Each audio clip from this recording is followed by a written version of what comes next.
Okay, part 3, guys. Sorry if I got emotional a little bit earlier on my part 2.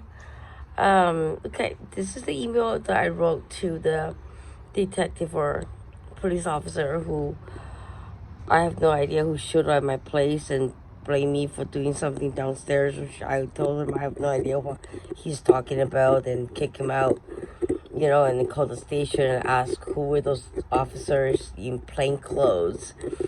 So anyways, so this is my letter to DC John Squishable, the YRP2. When you showed up at my door with another officer in plain clothes, I was already been through enough trauma and kept on getting criminally harassed by the property manager, Samit Hezra, and the lady bitch from 806, who trespassed my place and flooded my place in October 2018. I had only seen that 806 bitch 3 times in my life in total. All of them are in 2018 when she violently pushed me aside and forced herself into my unit.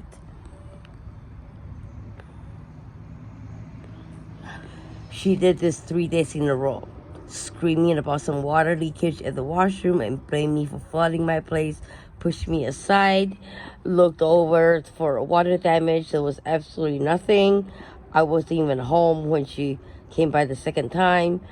There was never any water damage or flooding in my place, and the 806 lady destroyed my place in October 2018, and all I did was photocopy the criminal code sections that applied to her disgusting behavior and left them at the door, which is trespassing notice. That was the last time I had ever been on the 8th floor, was to put that criminal code of harassment, trespassing at her door. All of the reports were so inaccurate and full of lies that the 806 bitch called me and emailed you. They emailed to a weird YRP email, and it's called like the darknet.yrp.ca or something like that. I'll have to look it up again, but she emailed that email instead of the actual police officer's email. So it makes me wonder what is going on. So I said, what is your relation with her? Why would she directly email and call you and make false allegations against me? You had even had her name. Oh, you even have a name, email address without confirmation with me. You just blindly believe 806 bitch. And I told you I didn't know what you were talking about when you first came to my door, and I still don't. I have been harassed by the police, different police from District 2, since Abraham's incident death. My attitude towards the 2 Pringles officers banging on my door, and you even put your foot into my door to block me from closing my own door. Did you remember that? Really? My actions were warranted. I protected my own place, and I let Vanessa talk to you without knowing that the police officer will actually know that she was autistic, and they were using leading questions. So she has to answer yes or no, and that puts me in a position to get apprehended.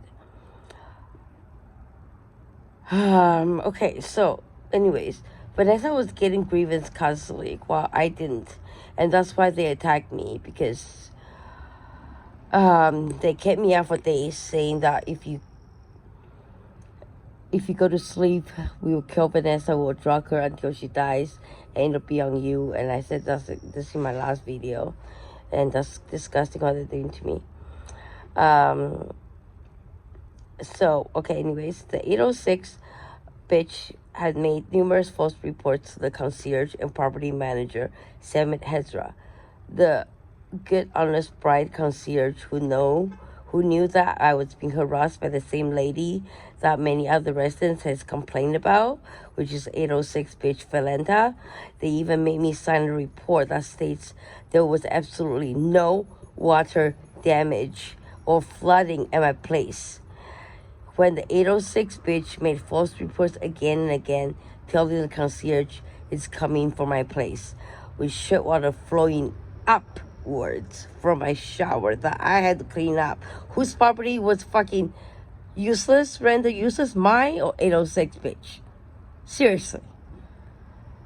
She did this to other residents as well, and two concierge guys, both engineers and my friends, who knew me well and knew 806 lady and her notorious allegations stating she hears drilling sound, she had water leaking from her ceiling, blah, blah, blah, blah, against other residents other than me, before me already, scamming money in order to renovate her place that I totally certain or pay for the conspirators.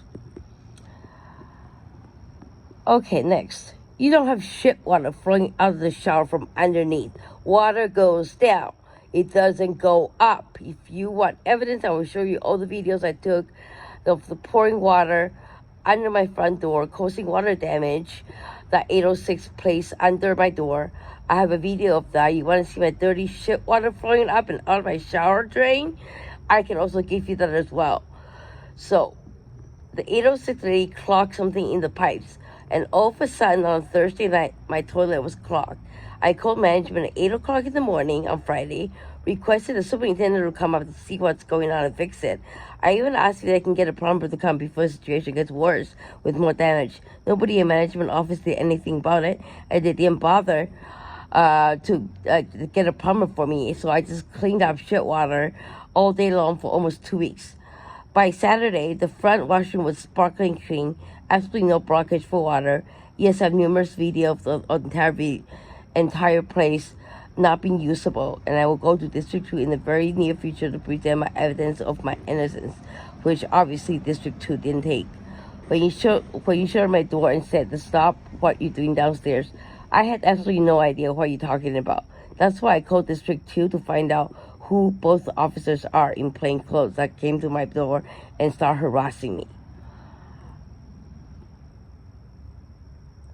For you to have a few sentence conversation with me and then make sure the statements with intent to mislead police officers, therefore committed public mischief.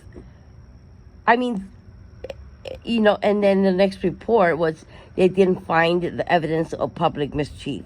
This is complete harassment from the legal system as well as conspiracy in management.